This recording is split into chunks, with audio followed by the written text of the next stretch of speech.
For saying it was a bombing before we knew it was a bombing, but of course it turns out to be a bombing.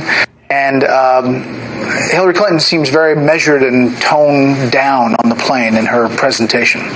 Yeah, look, if I were advising Donald Trump, I would tell him it's always better to wait until you know exactly what's happened before you make a comment on it. Having said that, what he said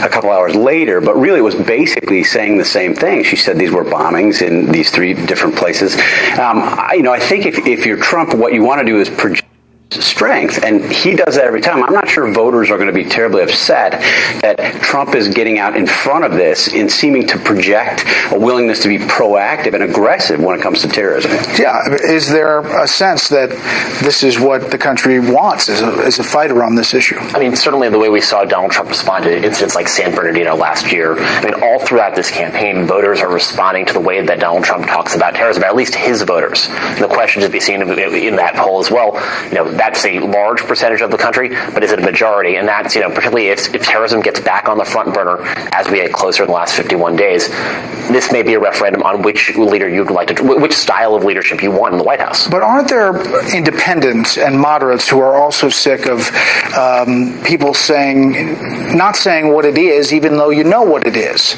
Like using different words or being very cautious, almost to the point of political correctness cautious about this. Euphemisms erode trust in the speaker who deploys them. I would say, by the way, we've seen a bunch of police shootings over the last year, and you've seen Democratic politicians jump up and draw broad and hard conclusions about American society based on those shootings with no knowledge at all of the facts. I haven't seen them criticized at all in the press.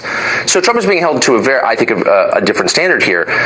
But he's the only person, this is the key in my view, the only person who's even suggesting maybe there is a root cause we can address. Minneapolis didn't have terror problems 30 years ago. There are now 25,000 Somali refugees there with their children, and now it does. Same with Portland, Maine, same with a lot of other places. So maybe there's a direct connection between a resettlement policy or immigration policy as well and our terror problems. It seems like a pretty obvious conclusion. Why is he the only one saying that?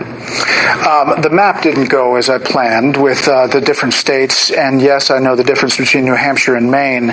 Bottom line is the overall message was it's close, and some of these states are within 2 or 3 points. This whole thing could shift based on that one debate. If it goes 3 points one way, a lot of those electoral college votes, Zeke, change. Oh, absolutely. I mean, they talk about things like October surprises, late-breaking developments that...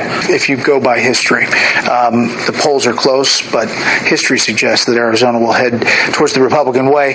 Jillian, but national security, to Steve's point, how much in these final days do you think that focus is going to be on this? I think an incredible amount, as the weekend shows. They're really, the latest Fox poll, national, on this is that they're neck and neck when it comes to who to trust on terrorism.